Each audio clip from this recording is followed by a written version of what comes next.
Hey guys, and welcome back to this channel. In this video, I will be showing you guys how you can see what servers your friends are in on Roblox.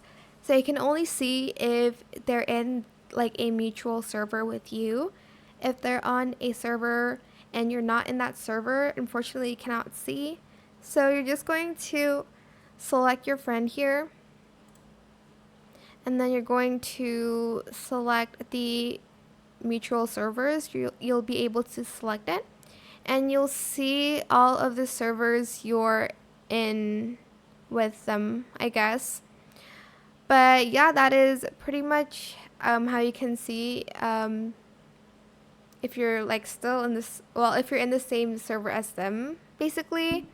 But that is it. I hope it was helpful for you guys. Don't forget to like, comment, share, and also subscribe to this channel if you haven't done that already.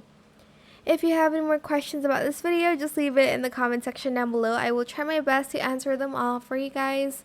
And if you found this video helpful, please click the thanks button as well. That is it. Thank you so much for watching. Bye.